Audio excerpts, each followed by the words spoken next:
1500 metriin. Siinä näette, kuinka Mike Boyd muiden joukossa kyyristyy lähtöviivalle, mutta suurin suosikki tällä matkalla on tietenkin Said Aouita, 5000 metrin maailmanennätysmies ja saman matkan olympiavoittaja.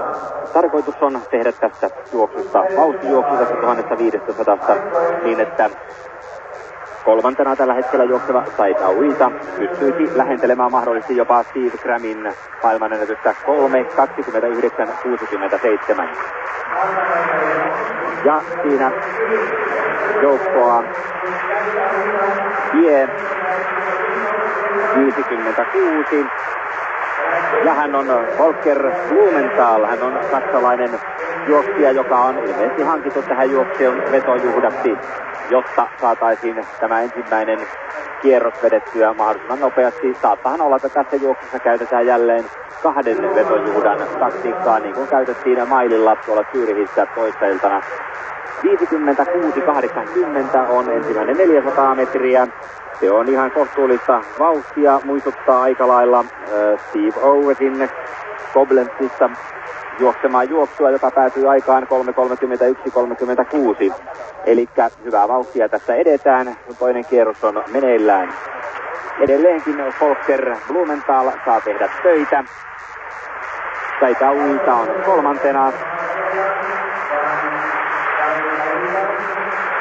Ja sitten siellä näette, kuinka viidentenä juoksee Sydney Marie. Hän on tuo hieman kinossa juokseva juoksija. Tämän juoksun suosikkeja ovat myös Sveitsin Pierre Deleuze, joka voitti 1500 metriä Sveitsin ennätysajalla 3:32.97 edellisessä Grand Prix-kilpailussa Zyrihissä.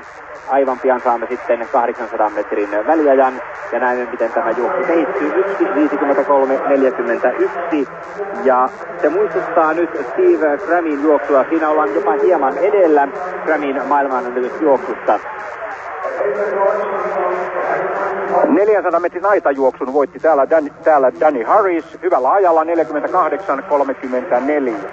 Ja nyt juoksusta on selvästi tapahtumassa se, mitä on odotettukin, eli että Said Aouita juoksee siinä numeron 172, eli Franco Maran perässä. Eli Franco Mara on se toinen vetojuhta, jota aunasteltiin. Hän oli toinen vetojuhta myöskin Zyrihissä, jossa ei aivan päästy silloin maailmanennätykseen.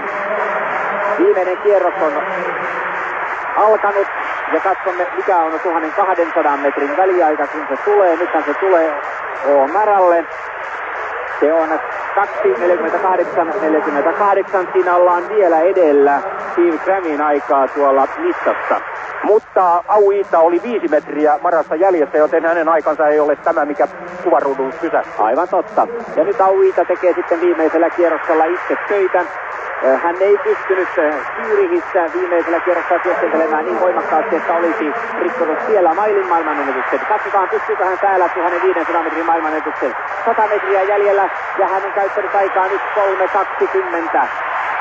Valtavaan loppukirin Said Aouita siinä pystyy. 3:25 on täynnä.